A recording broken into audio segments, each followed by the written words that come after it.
ਇਹ electrical engineering exam की तैयारी के लिए 5th लैक्चर है। इस लैक्चर के डिस्कस करांगे ओम्स ला ਅਤੇ किरशॉफ लाज के बारे। किरशॉफ ला बेसिकली दो तरह के होंगे ने, Kirchhoff current law and Kirchhoff voltage law. Latest update and information के लिए तुसी टैलीग्राम चैनल तो साड़ी ऐप को डाउनलोड कर सकते जे, जिसका लिंक डिस्क्रिप्शन के तुहानू मिल जाएगा। तो स्टार्ट करते हैं सब तो पहला ओम्स ला तो। ओम्स ला बहुत ही इंपॉर्टेंट है।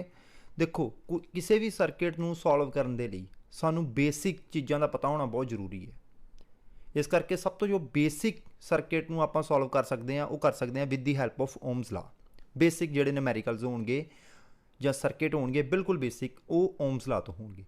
जिहड़े सर्किट्स दे विच थोड़ी जी कंपलैक्सिटी वध जाती है, मतलब थोड़े जे गुंझलदार सर्किट हो जाते हैं जिहड़े मतलब आपां ओम्स ला दे नाल ईजली नहीं सॉल्व कर सकते, उन्हां दे लई आपां किरशॉफ ला वरतदे हैं।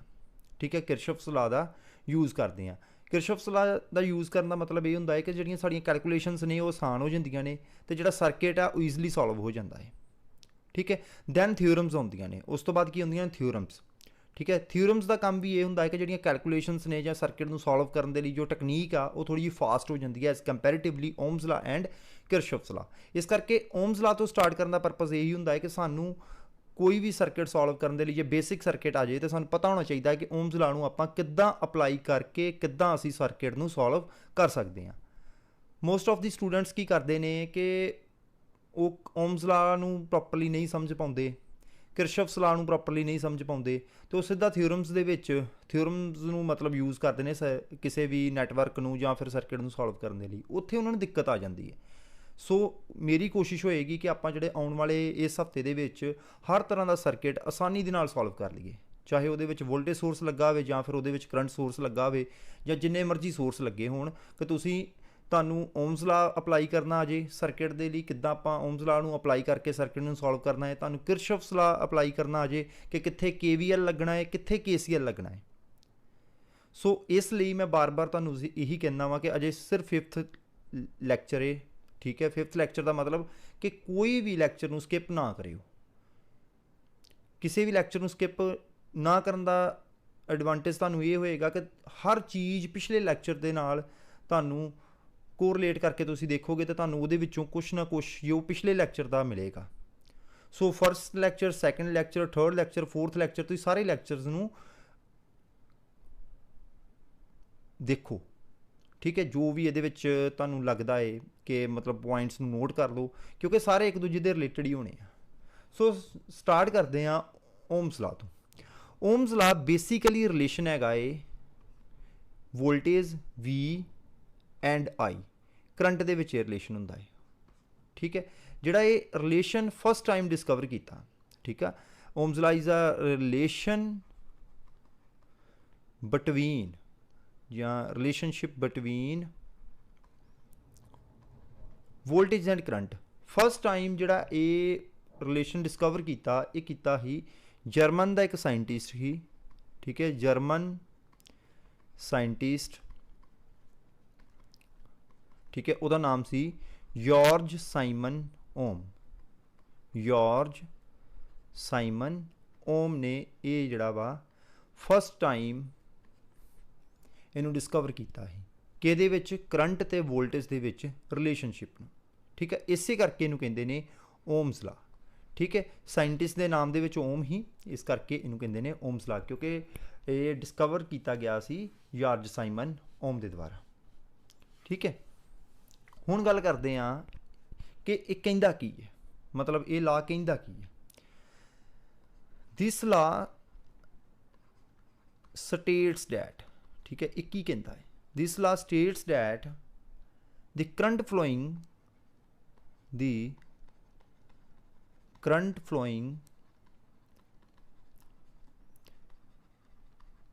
through a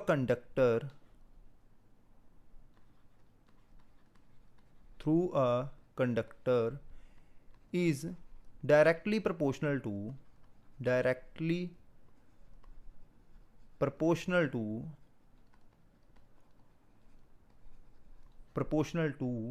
applied voltage।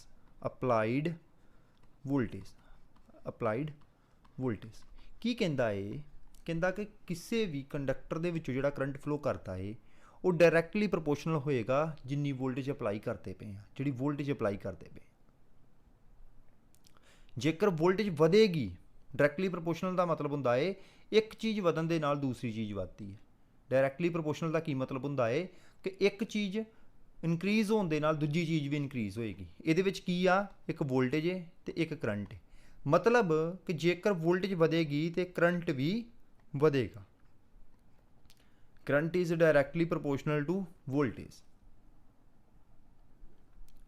Okay, this law states that the current flowing through a conductor is directly proportional to applied voltage, but ਇਹਦੇ ਵਿੱਚ ਕੁਝ ਸ਼ਰਤਾਂ ਲਾਗੂ ਹੋਣਗੀਆਂ, ਕੰਡੀਸ਼ਨਸ ਹੋਣਗੀਆਂ। ठीक है, फिजिकल कंडीशन होएगी। Provided physical condition, provided physical condition, physical conditions केड़ी फिजिकल कंडीशन होएगी? टैंपरेचर। केड़ी होएगी?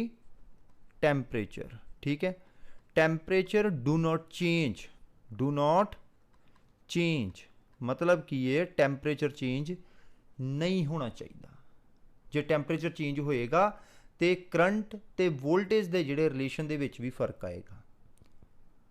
जे असीं चाहुंदे आ, मतलब जे आपां समझण की कोशिश करते हैं कि जेकर ओम्स ला जो कह रहा है तो जे उन्होंने सही साबित करना है तो जिहड़ा टैंपरेचर वा उन्होंने इनक्रीज़ तो डिक्रीज़ नहीं करांगे।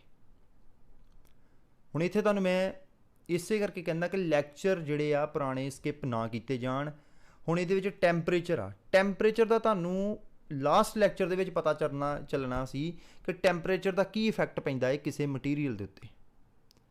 तुहानूं जिस तरह ही तुसीं वो टैंपरेचर का तुहाडे मैं इत्थे तुहानूं दस्सिया है, इसे तरीके दे नाल वो टैंपरेचर की गल तुहाडे दिमाग दे विच आ जानी ही कि सर ने आ चीज़ लास्ट लैक्चर दे विच दसी ही।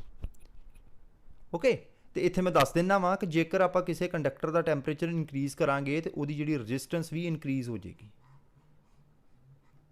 क्लीयर?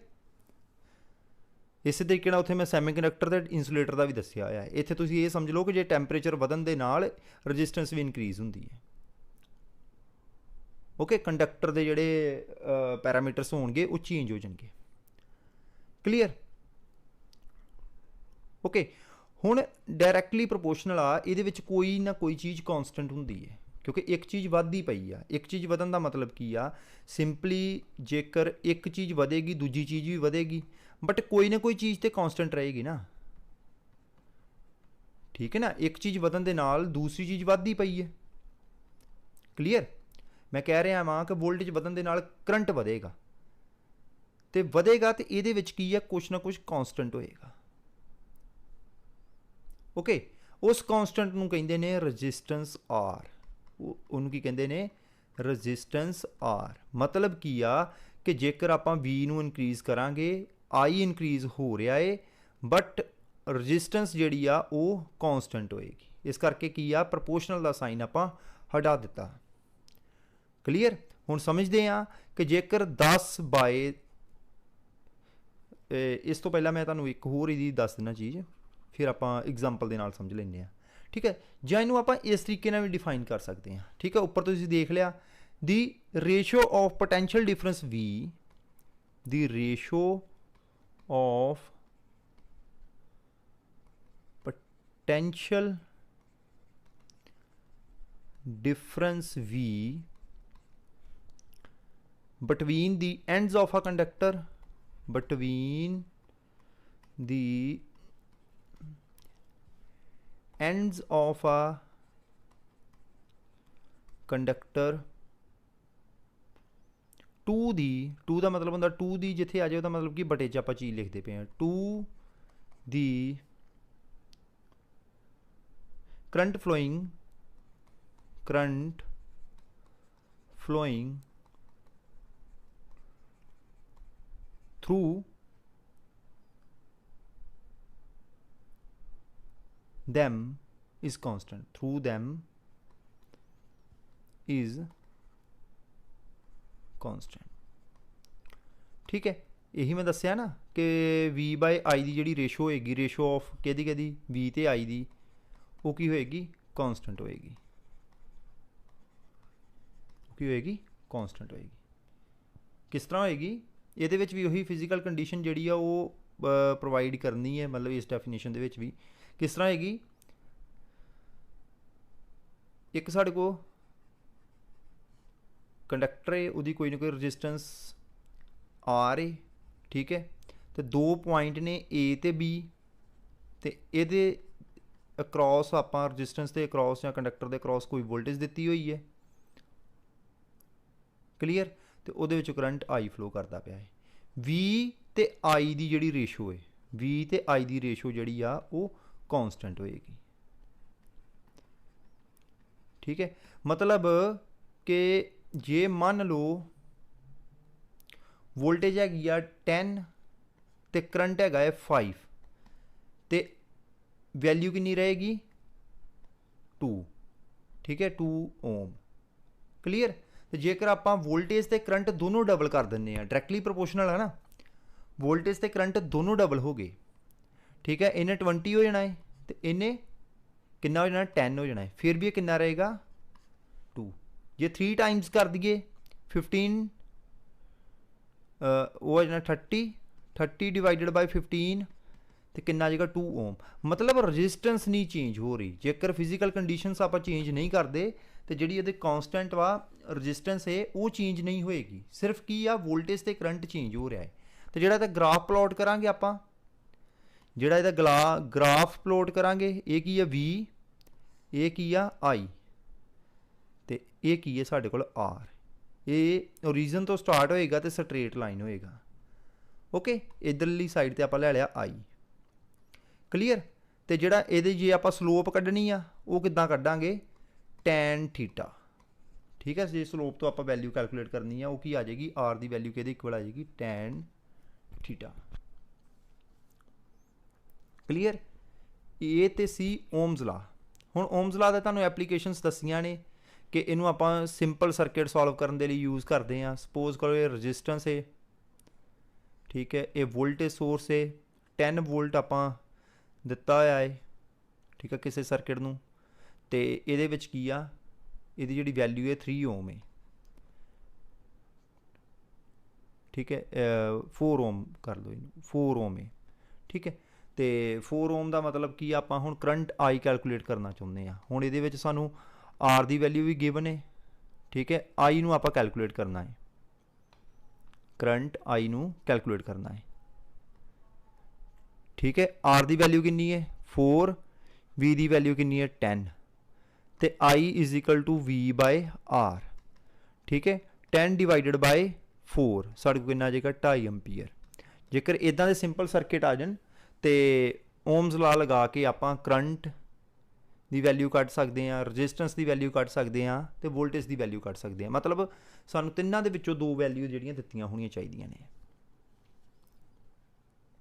क्लीयर। ये बिल्कुल बेसिक चीज़ां ने, ओके। उस तो बाद है किरचॉफ्स लॉ, उस तो बाद की आ किरचॉफ्स लॉ ने, किरचॉफ्स लॉज, ठीक है। ये दो तरह के ने, एक है KCL जिन्हों कहते हैं Kirchhoff's current law,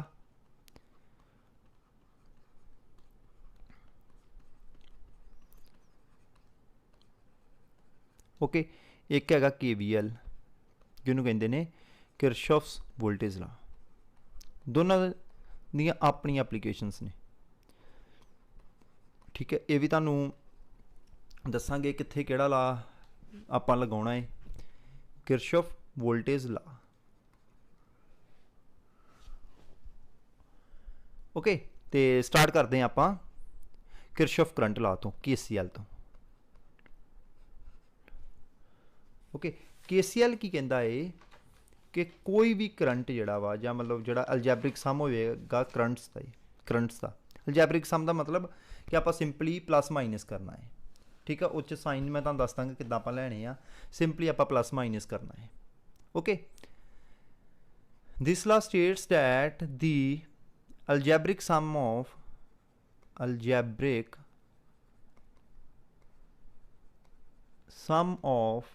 the currents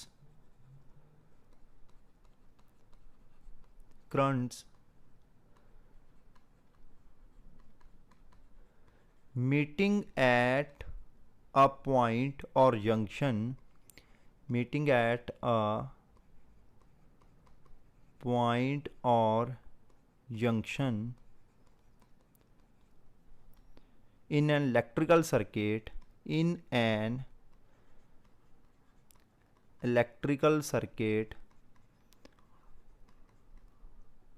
is 0। Clear. एक ਆਪਾਂ ਇਹਨੂੰ ਡਾਇਗਰਾਮ ਦੇ ਨਾਲ ਸਮਝਦੇ ਹਾਂ। ਇੱਕ ਪੁਆਇੰਟ ਹੈ, ਠੀਕ ਹੈ, ਇਹਨੂੰ ਕਹਿੰਦੇ ਪੁਆਇੰਟ, ਤੇ ਇਹਦੇ ਵਿੱਚ ਕੀ ਆ, ਨੰਬਰ ਆਫ ਕੰਡਕਟਰ ਲੱਗੇ ਹੋਏ ਆ ਜਿਹਦੇ ਵਿੱਚੋਂ ਕਰੰਟ ਫਲੋ ਕਰਦਾ ਪਿਆ ਹੈ। ਕਿੰਨੇ ਕੰਡਕਟਰ ਨੇ? 4 ਕੰਡਕਟਰਸ। ਇਸ ਕੇਸ ਦੇ ਵਿੱਚ ਕਿੰਨੇ ਕੰਡਕਟਰਸ ਲਏ ਨੇ? 4 ਕੰਡਕਟਰਸ ਲਏ ਨੇ। ਕਲੀਅਰ। ਤੇ ਇਹਦੇ ਵਿੱਚੋਂ ਕਰੰਟ ਫਲੋ ਕਰਦਾ ਪਿਆ ਹੈ, ਠੀਕ ਹੈ। ਇਹ ਕਿਹੜਾ ਹੈ? ਪੁਆਇੰਟ O ਹੈ। ਇਹਦੇ ਵਿੱਚੋਂ ਨਾ ਕਰੰਟ ਫਲੋ ਕਰਦਾ ਪਿਆ ਹੈ। ਓਕੇ, ਹੁਣ ਕਰੰਟ ਕਿਹੜਾ ਹੈ? ਇਹ ਕਰੰਟ ਹੈਗਾ I1। ਜਿਹੜਾ I1 ਕਰੰਟ ਹੈ ਉਹ ਪੁਆਇੰਟ ਵੱਲ ਜਾ ਰਿਹਾ ਹੈ। ਮਤਲਬ ਕੀ ਹੈ? ਇਹ O ਦੇ ਵੱਲ ਜਾ ਰਿਹਾ ਹੈ, ਸਰਕਟ ਦੇ ਅੰਦਰ ਨੂੰ ਜਾ ਰਿਹਾ, ਪੁਆਇੰਟ ਦੇ ਅੰਦਰ ਨੂੰ ਜਾ ਰਿਹਾ ਹੈ, ਠੀਕ ਹੈ। ਇਸੇ ਤਰੀਕੇ ਦੇ ਨਾਲ ਕਰੰਟ ਹੈਗਾ I3 ਕਰੰਟ ਜਿਹੜਾ ਬਾਹਰ ਜਾ ਰਿਹਾ ਹੈ, ਠੀਕ ਹੈ, ਤੁਸੀਂ ਦੇਖ ਸਕਦੇ ਜੀ। ਇਸੇ ਤਰੀਕੇ ਨਾਲ ਜਿਹੜੀ ਡਾਇਰੈਕਸ਼ਨ ਫੇਰ ਅੰਦਰ ਨੂੰ ਲੈ ਲਈ ਆ, ਇਹ ਕੀ ਆ? I4, ਠੀਕ ਹੈ। I4 ਕਰੰਟ ਮਤਲਬ ਕੀ ਆ ਕਿ ਇਹ ਪੁਆਇੰਟ ਦੇ ਅੰਦਰ ਵੱਲ ਨੂੰ ਕਰੰਟ ਜਾ ਰਿਹਾ ਹੈ। ਤੇ ਤੀਸਰਾ ਕੀ ਹੈ? I2, ਠੀਕ ਹੈ। I1 I2 I3 I4 4 current ਲਏ ਇੱਥੇ ਮੈਂ, 4 ਕੰਡਕਟਰ ਲਏ ਨੇ, ਤੇ ਚਾਰੇ ਕੰਡਕਟਰਾਂ ਦੇ ਵਿੱਚੋਂ ਕੀ ਹੈ? ਕਰੰਟ ਫਲੋ ਕਰਦਾ ਪਿਆ ਹੈ। 4 ਕੰਡਕਟਰਸ carrying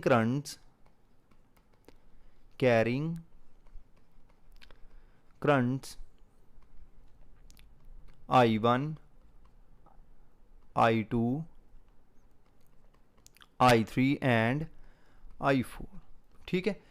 ਹੁਣ ਇਹਦੇ ਵਿੱਚ ਆਪਾਂ ਸਾਈਨ ਲੈਣੇ ਆ, ਠੀਕ ਹੈ। ਇਹਨੂੰ ਵਧੀਆ ਤਰੀਕੇ ਨਾਲ ਸਮਝ ਲਿਓ, ਕਿਉਂਕਿ ਕੱਲ੍ਹ ਨੂੰ ਤੁਹਾਨੂੰ ਦਿੱਕਤ ਨਾ ਆਵੇ। ਜਦੋਂ ਆਪਾਂ ਸੁਪਰਪੋਜੀਸ਼ਨ ਥਿਊਰਮ ਨੂੰ ਲਗਾਉਣਾ ਹੈ ਤਾਂ ਤੁਹਾਨੂੰ ਕਰੰਟ ਦਾ ਪਤਾ ਹੋਣਾ ਚਾਹੀਦਾ ਕਿ ਆਪਾਂ ਉਹਦੀ ਡਾਇਰੈਕਸ਼ਨਸ ਕਿੱਦਾਂ ਲੈਣੀਆਂ ਨੇ।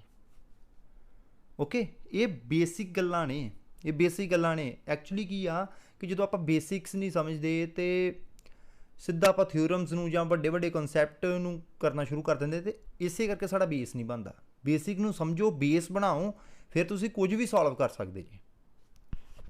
ਓਕੇ, ਹੁਣ ਜਿਹੜਾ ਕਰੰਟ ਟੂਵਾਰਡਸ ਪੁਆਇੰਟ O, ਮਤਲਬ ਪੁਆਇੰਟ ਵੱਲ ਜਾ ਰਿਹਾ ਹੈ, ਠੀਕ ਹੈ।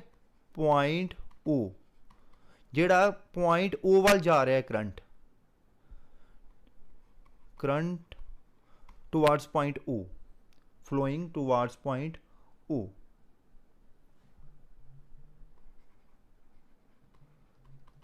current flowing towards point O, ਉਹਦਾ ਆਪਾਂ ਲਵਾਂਗੇ ਪੋਜ਼ਿਟਿਵ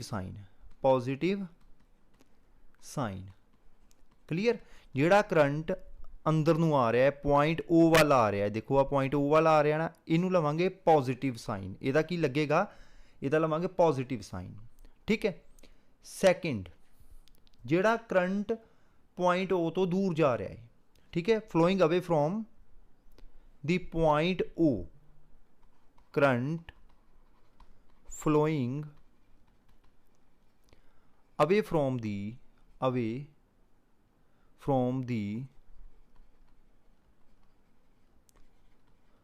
point O, ਤੇ ਉਹਦਾ ਸਾਈਨ ਕੀ ਹੋਏਗਾ? ਨੈਗੇਟਿਵ। ਉਹਦਾ ਕਿਹੜਾ ਸਾਈਨ ਹੋਏਗਾ? ਨੈਗੇਟਿਵ ਸਾਈਨ ਹੋਏਗਾ। ਕਲੀਅਰ। ਸਾਈਨ ਕਲੀਅਰ ਹੋ ਗਏ ਨਾ? ਹੁਣ ਆਪਾਂ ਇਹਨੂੰ ਕਰਦੇ ਹਾਂ I1 ਪੋਜ਼ਿਟਿਵ ਪਲੱਸ I2 ਦੇਖੋ ਬਾਹਰ ਨੂੰ ਜਾ ਰਿਹਾ ਹੈ, ਉਹਦੇ ਨਾਲ ਕਿਹੜਾ ਸਾਈਨ ਆਏਗਾ? ਨੈਗੇਟਿਵ। ਕਲੀਅਰ। ਪਲੱਸ I3 ਬਾਹਰ ਨੂੰ ਜਾ ਰਿਹਾ ਹੈ, ਉਹਦੇ ਨਾਲ ਕਿਹੜਾ ਸਾਈਨ ਆਏਗਾ? Negative sign. Plus I4 point ਵੱਲ ਜਾ ਰਿਹਾ ਹੈ, ਇਹਦੇ ਨਾਲ ਕਿਹੜਾ ਸਾਈਨ ਆਏਗਾ? ਪੋਜ਼ਿਟਿਵ ਸਾਈਨ, ਠੀਕ ਹੈ। Is equal to 0। ਜਦੋਂ ਇਹਦਾ ਆਪਾਂ ਸਮ ਕਰਾਂਗੇ, ਇਹਦੀ ਵੈਲਿਊ ਕਿੰਨੀ ਆ ਜਾਏਗੀ? 0 ਆ ਜਾਏਗੀ। The algebraic sum of currents meeting at a point or junction in an electrical circuit is 0। Clear? जेकर आप इनू प्लस वालियां ਜਿਹੜੇ ਪਲੱਸ ਵਾਲੀਆਂ ਟਰਮਸ ਨੇ ਉਹਨੂੰ ਇੱਕ ਸਾਈਡ ਤੇ ਰੱਖ ਲਈਏ ਤੇ ਦੂਸਰੀ ਨੂੰ ਆਪਾਂ ਇਕੁਅਲ ਤੋਂ ਦੂਸਰੀ ਸਾਈਡ ਤੇ ਲੈ ਜਾਈਏ ਤੇ ਫਿਰ ਕੀ ਹੋਏਗਾ I1 ਪਲੱਸ I4 ਇੱਕ ਸਾਈਡ ਤੇ ਰਹਿ ਜਾਏਗਾ ਤੇ equal to I2 plus I3 ਕਿਉਂਕਿ ਇਹ ਇਕੁਅਲ ਤੋਂ ਜਦੋਂ ਨੈਗੇਟਿਵ ਸਾਈਨ ਨੂੰ ਆਪਾਂ ਇਕੁਅਲ ਤੋਂ ਦੂਜੀ ਸਾਈਡ ਤੇ ਖੜਦੇ ਹਾਂ ਤੇ ਉਹ ਪਲੱਸ ਦਾ ਸਾਈਨ ਹੋ ਜਾਏਗਾ ठीक है ਇਹਦਾ मतलब ਕੀ ਆ ਕਿ ਜਿਹੜਾ I1 ਤੇ I4 ਨੇ ਇਹ ਪੁਆਇੰਟ O ਵੱਲ ਜਾ ਰਹੇ ਨੇ मतलब ਇਨਕਮਿੰਗ ਕਰੰਟ ਹੈ ਪੁਆਇੰਟ O ਵੱਲ ਆ ਰਿਹਾ ਹੈ ਤੇ ਜਿਹੜਾ I2 ਤੇ I3 ਨੇ ਇਹ ਪੁਆਇੰਟ O ਤੋਂ ਬਾਹਰ ਵਾਲੇ ਪਾਸੇ ਜਾ ਰਹੇ ਨੇ मतलब ਕੀ ਹੈ ਆਊਟਗੋਇੰਗ ਕਰੰਟ ਹੈ ਇਸ ਕਰਕੇ ਆਪਾਂ ਇਹਨੂੰ ਇਸ ਤਰ੍ਹਾਂ ਵੀ ਲਿਖ ਸਕਦੇ ਹਾਂ ਸਮ ਆਫ ਇਨਕਮਿੰਗ ਕਰੰਟ ਕਿਉਂਕਿ ਦੋਨਾਂ ਦਾ ਪਲੱਸ ਹੋ ਰਿਹਾ ਹੈ ਇਸ ਕਰਕੇ ਕਹਿ ਲਾਂਗੇ sum of incoming currents is equal to sum of outgoing currents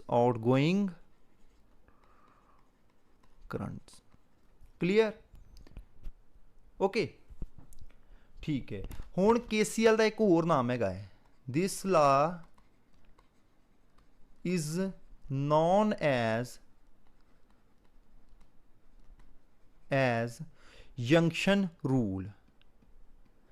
junction rule ਇਹਨੂੰ ਜੰਕਸ਼ਨ ਰੂਲ ਵੀ ਆਖਦੇ ਨੇ ਇਹ ਕੁਐਸਚਨ ਆ ਜਾਂਦਾ ਹੁੰਦਾ ਪੇਪਰ ਦੇ ਵਿੱਚ ਠੀਕ ਹੈ KCL ਨੂੰ ਜੰਕਸ਼ਨ ਰੂਲ ਵੀ ਆਖਦੇ ਨੇ ਜੰਕਸ਼ਨ ਰੂਲ ਵੀ ਕਹਿੰਦੇ ਨੇ ਔਰ ਪੁਆਇੰਟ ਰੂਲ ਵੀ ਕਹਿੰਦੇ ਨੇ ਪੁਆਇੰਟ ਰੂਲ ਇਹਨੂੰ ਤੁਸੀਂ ਧਿਆਨ ਰੱਖ ਲਿਓ ਕਲੀਅਰ ਓਕੇ ਹੁਣ ਜਿਹੜਾ ਲਾ ਇਹ ਕਿਸ ਲਾ ਦੇ ਬੇਸਡ ਹੈ ਜਿਹੜਾ ਕਿਰਚੌਫ ਕਰੰਟ ਲਾ ਹੈ ਕਿਸ ਲਾ ਦੇ ਬੇਸਡ ਹੈ This law is based on the law of conservation of charge ਇਹ ਕੁਐਸਚਨ ਪੇਪਰ ਦੇ ਵਿੱਚ ਆਇਆ ਹੋਇਆ ਹੈ SSC ਦੇ ਪੇਪਰ ਦੇ ਵਿੱਚ JEE ਇਲੈਕਟ੍ਰੀਕਲ ਦਾ ਪੇਪਰ ਹੈ ਠੀਕ ਹੈ JEE ਇਲੈਕਟ੍ਰੀਕਲ ਦੇ ਪੇਪਰ ਦੇ ਵਿੱਚ ਇਹ आया होया है clear next KVL Kirchhoff voltage law KVL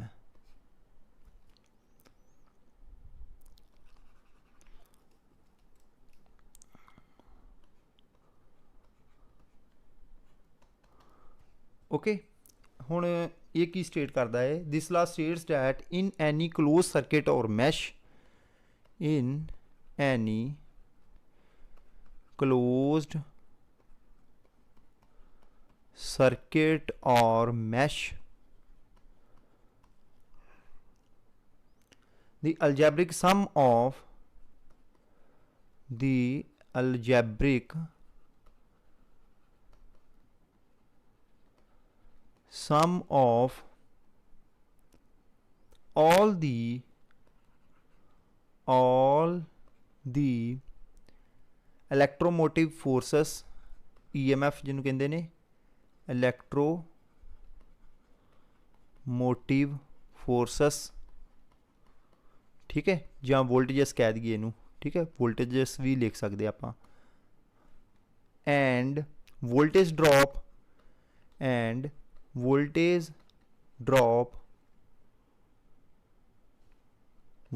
drops in resistor is equal to 0 resistors is equal to 0 is equal to 0 ठीक है किसी भी क्लोज सर्किट की आप गल करते हैं मान लो साढ़े को यही सर्किट है ठीक है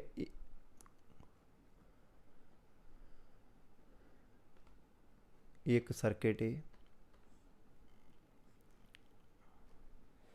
क्लियर हुण इत्थे जिहड़ी रजिस्टेंस है इहदी वैल्यू हैगी 5 ओम इहदी वैल्यू हैगी 3 ओम ओके तो ये की है 40 वोल्ट सब तो पहले आप करंट कैलकुलेट कर लें समझने के लिए I is equal to V by R।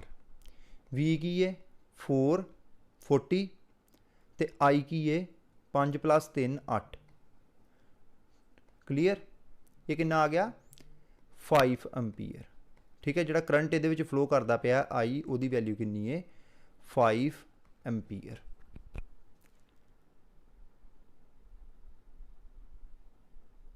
Clear? तो वोल्टेज ड्रॉप, हुण ड्रॉप की हुंदे ने, ड्रॉप की ने,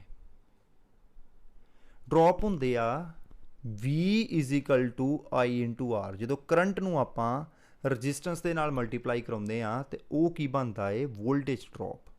वो की बन जाता है काके वोल्टेज ड्रॉप। हुण इत्थे देखिए आपां 5 एम्पीयर करंट जो 5 ओम की रजिस्टेंस के विचों फ्लो किया तो कितना ड्रॉप होएगा 25 वोल्ट।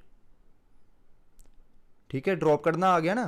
जे मान लो मैं तुहानूं ये तो चलो आप एग्जाम्पल दूजी लै रहे हैं KVL नूं दसदा पिया तुहानूं मैं KVL समझा रहा है। तो जे मान लो तुहानूं उदां जनरली कह देन कि 5 ओम की रजिस्टेंस के अक्रॉस कितनी वोल्टेज होएगी, ये अक्रॉस वोल्टेज भी है। ठीक है, ये अक्रॉस जी 25 आई है ये अक्रॉस वोल्टेज है। क्लीयर? ये की आ जानी 25 वोल्ट। तो हुण 3 वोल्ट की जी 3 ओम की रजिस्टेंस आ वो अक्रॉस कितनी होएगी 3 एम्पीयर। 3 ओम की रजिस्टेंस के विचों जो 5 एम्पीयर फ्लो करेगा करंट, ये कितना आ गया 15 वोल्ट। ओके, तो ये कितना आ गया साढ़े कोल 40 वोल्ट। 40 वोल्ट ड्रॉप जिहड़े आ ये हमेशा जिहड़ा साडा वोल्टेज का सोर्स आ उहदे ओपोजिट होणगे, मतलब ਇਹਦਾ साइन की है नैगेटिव। हुण 40 वोल्ट का सोर्स लगा है तो ड्रॉप किन्ने हो गया 40 वोल्ट, तो ਇਹਦਾ रिजल्ट की आएगा साडे को 0। मतलब जिन्ना वोल्टेज सोर्स होएगा उन्ने ही ड्रॉप होणगे। इनू आपां होर एक सिंपल तरीके दे नाल समझण दी कोशिश करते हैं कि सपोज करो कि मैं रजिस्टेंस की वैल्यू नूं इनक्रीज़ करता दोनों। ठीक है, जी 5 ओम की रजिस्टेंस ही मैं 10 ओम बनाता, जी 3 ओम की रजिस्टेंस ही मैं 6 ओम बनाता। क्लीयर? 6 ओम करता। तो वोल्टेज सोर्स नूं मैं कॉन्सटेंट ही रखा है जो पहला वैल्यू ही, पहला कितनी 40 तो हुण भी मैं कितनी करती आ 40 वोल्ट करती है। क्लीयर? हुण सब तो पहला आपां करंट कढ़ीए। करंट कितना आ जाएगा 40 वोल्ट डिवाइडेड बाय 16। दोनों रजिस्टेंस की हो जाएंगे प्लस हो जाएंगे सीरीज़ के विच ने। मैं सीरीज़ पैरेलल सर्किट अजे करवाने हैं तुहानूं, वो भी करवाने ने। सो ये कितना आ जाएगा 40 डिवाइडेड बाय 16 कितनी ये वैल्यू आ गई 2.5 एम्पीयर 2.5 एम्पीयर। ठीक है, हुण जदों 10 ओम की रजिस्टेंस के विचों आपां 2.5 एम्पीयर फ्लो करवाए कितना आ जाएगा 25 वोल्ट। तो 6 ओम की रजिस्टेंस के जो 2.5 ओम फ्लो किए तो कितना आ जाएगा 15 वोल्ट। तो इनू आप प्लस करांगे कितना आ गया साढ़े कोल 40 वोल्ट। कितना आ गया 40 वोल्ट। ठीक है, ये जोड़े ड्रॉप्स ने ये की ने ड्रॉप्स। ठीक है, वोल्टेज ड्रॉप्स। हुण फिर जे आप इनू कैलकुलेट करके देखिए की आ जाएगा आंसर सेम आ गया। मतलब यदा जो सम आएगा अलजैब्रिक सम आएगा वो 0 होएगा। जो ड्रॉप तो जोड़े वोल्टेज सोर्स की वैल्यू है ये दोनों इक्वल ने, बट इन्हें जी डायरैक्शन होएगी ये अपोजिट है। ठीक है, ड्रॉप्स नूं आपां नैगेटिव दे विच लैना है। ओके, चलो एक और एग्जाम्पल दे नाल इनू होर तरीके नाल समझण दी कोशिश करते हैं कि सपोज रजिस्टेंस की वैल्यू साढ़े कोल 5 ओम है। ठीक है, थर्ड एग्जाम्पल है